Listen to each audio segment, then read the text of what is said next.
A mí me parece que como puerta de entrada al análisis de las frecuencias, la transformada de Fourier es tremendamente instructiva. En el análisis de frecuencias lo que tenemos son pues visiones complementarias de lo que ocurre a nuestro alrededor, ¿no? En particular aquí al análisis ya sea temporal o espacial. Así si algo sucede cada 10 segundos, pues lo que podemos decir es que su frecuencia es de 0.1 ciclos por segundo. Ya hacia 1878, Fourier estaba publicando su teoría analítica del calor. Justamente en ese documento, Fourier postulaba cómo es que una función, ya estuviera en el tiempo, en el espacio, podía ser representado por una suma pesada de funciones sinusoidales. Aquí los pesos asociados a las frecuencias pues eran lo que correspondía a lo que denominamos la transformada de Fourier.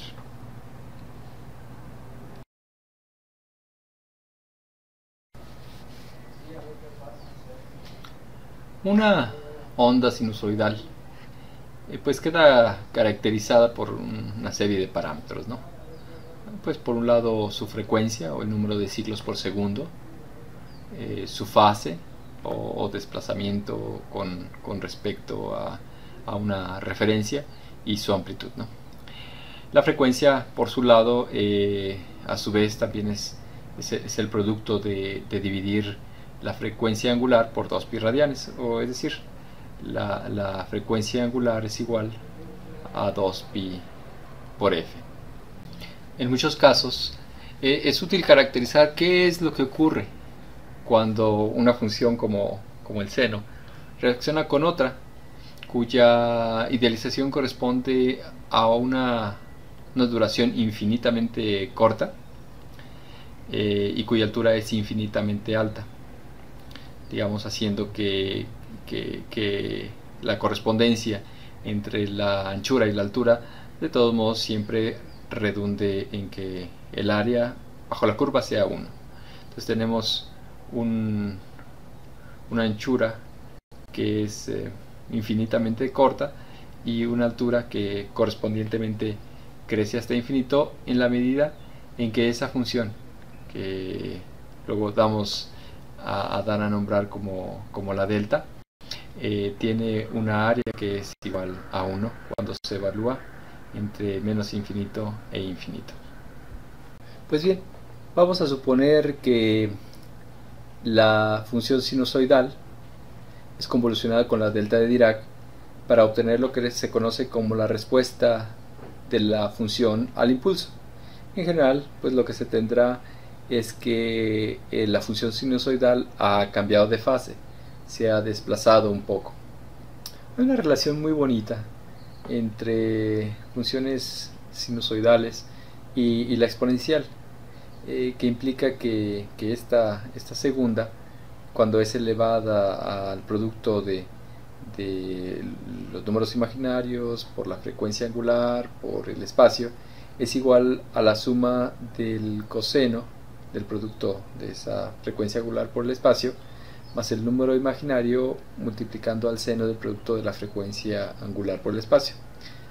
Entonces aquí podemos notar que estas dos funciones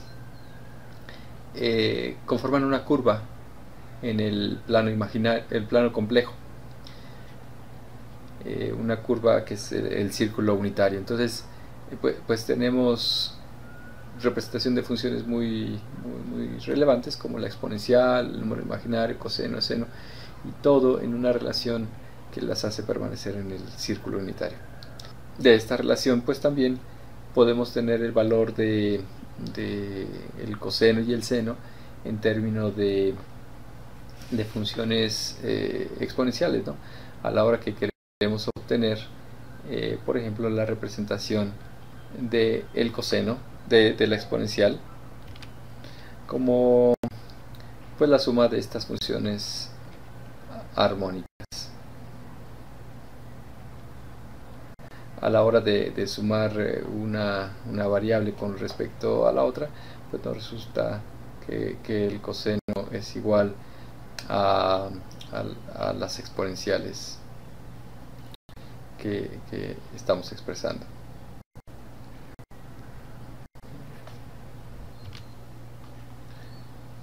Esto es conocido como la fórmula de Euler. Así, la transformada de Fourier determina una correspondencia entre una función que ha sido definida en el dominio del espacio o del tiempo y otra que es definida en el término de la frecuencia. Al camino de regreso se le conoce como la transformada inversa de Fourier. Esas son las expresiones para la transformada de Fourier en el dominio continuo y en el dominio discreto. Noten cómo es similar a ambos casos, ¿no? Por un lado, las integrales ceden su paso a sumatorias.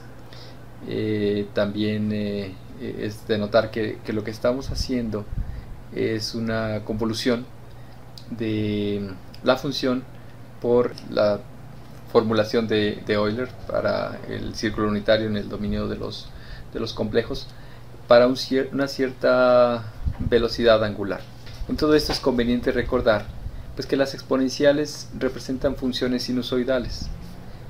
Por lo tanto, la transformada de Fourier puede verse como si estuviéramos convolucionando a una función en el dominio del espacio y el tiempo con dos funciones sinusoidales, una que tiene la forma del coseno de omega x y otra que tiene la forma del seno de omega x,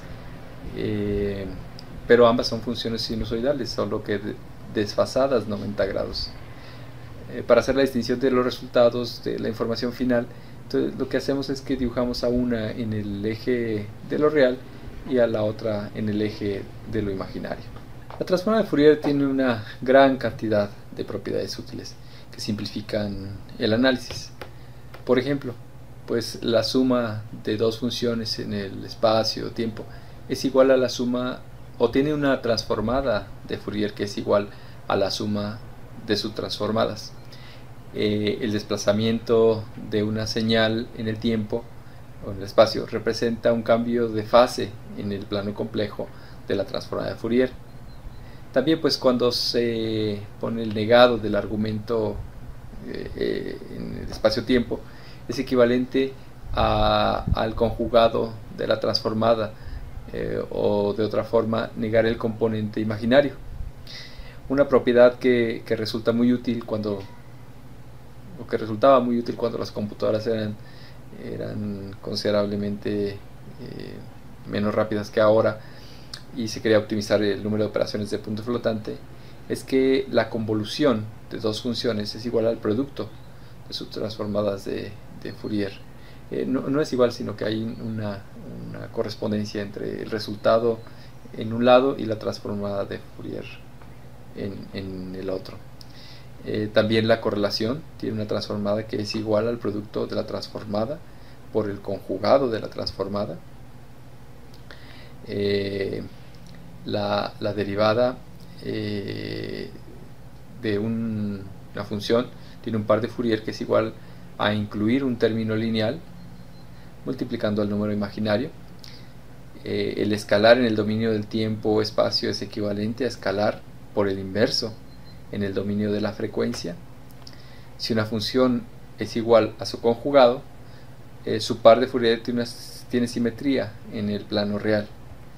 Y finalmente, pues como era de esperarse, la energía se mantiene igual tanto en el dominio del espacio o tiempo o en el dominio de la frecuencia.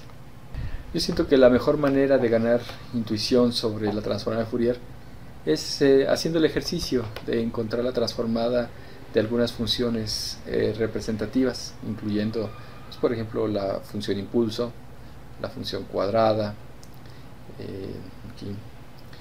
la función triangular. Hay una variedad de recursos para extraer estas integrales. Sin embargo, es muy instructivo tratar de obtenerlas uno mismo para ponderar las dificultades que representan. Hay, por supuesto, otras funciones que son más complicadas, pero que se van a estar utilizando conforme vayamos construyendo filtros para caracterizar lo que ocurre en algunas regiones de la imagen. Por ejemplo, cuando obtengamos descriptores de ondoletas, los filtros de Gabor son esenciales.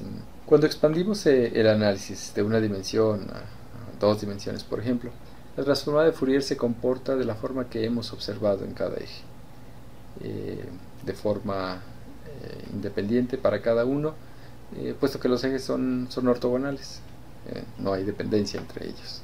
Correspondientemente, la transformada de Fourier en varias dimensiones resulta en expresiones similares, ¿no? Los términos en uno y en otro sentido se repiten. Aquí hay un error tipográfico, debe ser menos. Y pues esto se da porque pues las funciones están definidas en términos de variables que son independientes unas de otras. En el caso similar al de una dimensión, las integrales se convierten en sumatorias.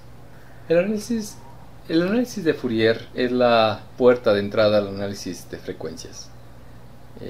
Sin embargo, pues hay que recordar que hay técnicas como el de las wavelets u ondoletas que construyen sobre la base de que un enfoque más completo de los problemas requiere la obtención de información simultáneamente, tiempo o del espacio, y en las frecuencias de forma simultánea. Esto es similar a la descripción que tenemos en las notas musicales, ¿no? Imaginemos un pentagrama donde tenemos una nota y la describimos en términos del tiempo en el cual la nota ocurre y el tipo de nota que estamos expresando.